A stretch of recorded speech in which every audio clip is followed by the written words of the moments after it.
Welcome to Nusfjord.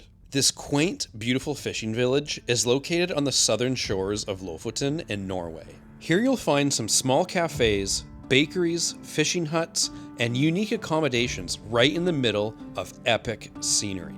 There aren't many who call this place home year-round, but it has historical significance to the local fishery scene. So these are Norwegian waffles. We're at a little cafe. There's a bit of controversy, like the most controversy I've seen at a cafe with food. There's a whole backlog with the order. But anyway, we're here. The batter is amazing. They have this strawberry jam and this, like, they call it sour cream. I feel like it's more like a sour cream cheese mix. Strawberry, some sour cream. But I will say, I don't know what they put in the batter. It's one of the best batters, I think, Wow. I've ever tasted for a waffle. I feel like I could still use some syrup to maybe moisten the rest of it. But very good. And the whole scene here is really cool too. Can confirm, batter is very good. See? Tim also thinks that the batter is very good.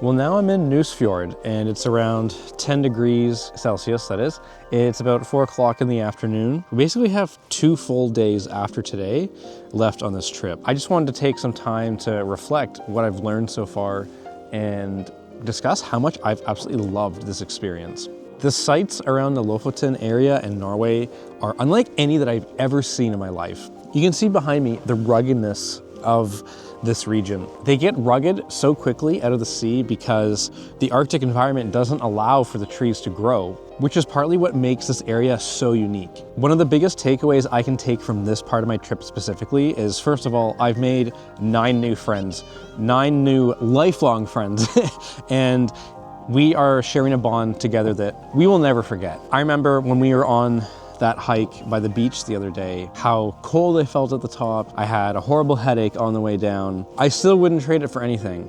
If there's one thing that we would have time to do again, it would definitely be that hike from the other night. But aside from just taking in the views, what else I take from this trip is just being able to watch all these creators work. I've been able to ask a ton of questions, sometimes just acting as a fly in the wall, even just listening and watching them work and seeing some of the projects that some of my friends are working on. It started to inspire my creativity in new ways.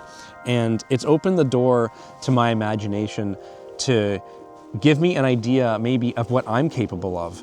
Maybe trying some new passion projects just for fun. Being immersed in an environment where creativity is pushed and encouraged, I have already found has helped me in so many ways. I felt like I was almost in a vacuum with my creativity recently, and being able to share this experience with like-minded people, I think has already started to set me on the right path. I knew that that was gonna be one of the results from me being on this group trip, and I'm very excited to see where I can continue from here. So this is the fishing village of Nusfjord behind me. It's a UNESCO World Heritage Site. It received that designation in 1975. This fishing village is over 100 years old, but the settlements go back way before that. It's an incredibly important fishing village for the cod fisheries in Norway, and it is one of Lofoten's best preserved fishing villages. This place is incredibly cool for just wandering around, taking awesome photos and videos. The rest of the people on my trip have probably already spent at least an hour just wandering around, and I wouldn't be surprised if we're here for at least another 1 or 2. There are endless possibilities. The scenery around here is stunning. Got some of the group taking some shots down here.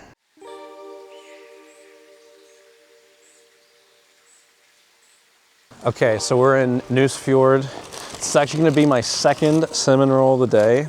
To be honest with you, I already had one in another cafe. Wasn't impressed, was way too dry. So I heard that these ones here are really good, but we're gonna go around the corner to an epic spot to review the cinnamon roll. Okay, so now we're in the epic spot for this cinnamon roll review. I'm gonna rip a piece off, and I'm gonna see how this goes. Okay, definitely more moist than the last one. A little light on the cinnamon flavor to start, but I'm thinking maybe if I get deeper into the cinnamon roll, I might get a little more of that punch. So I'm gonna just go immediately deeper here. So I gotta get it. Definitely more cinnamon flavor. To be entirely honest though, still doesn't top the one that we had earlier in the trip. That was definitely the best one, but this one is better. than the one that I had earlier today. So I'm gonna go about 7-1 on this one, which is better than like the 5 that I had earlier today. This backdrop is absolutely incredible. The one thing that I keep in the back of my head as I keep walking through this village, we're here right now in the middle of June. What's this place like in January and how cold is it? I mean, apparently the owner of the bakery that I was just in, she is one of 9 people that live here year round. I would love to ask some of the local residents what it's like in the wintertime, because I can imagine it, honestly, even though it's beautiful, being miserable, because they don't even get the sunlight up here in some of those months. But for now in the summertime, if you can make it up here, it'd be a trek, but the scenery is spectacular. And one of the other things I love about being in this area is the ruggedness of the terrain. When you can look back and you can see all those little rocks that fall down the side of these mountains, you're actually looking at erosion over hundreds of thousands of years. These rocks just continue to fall down. They get eroded by the wind and the rain that comes off the ocean. The ruggedness, how it just shoots right out kind of from sea level, is something that you don't get to see very often. To me, this region that I have behind me, when you think of northern Norway going to hike the fjords, this is exactly what I pictured in my head. So I came all the way from Toronto to see landforms just like this behind me, and I feel like I could just be out here all day wandering around, taking photos and videos and just having a blast.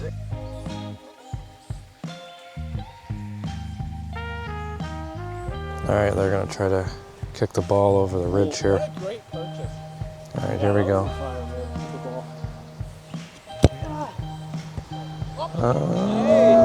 Made it. So I'm in this area by a beach that has a lot of sheep just wandering around, as you can see behind me.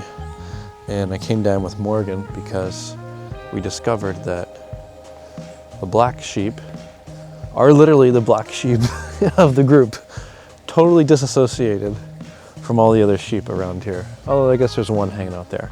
But you can see behind me, the rest of them are spread way out.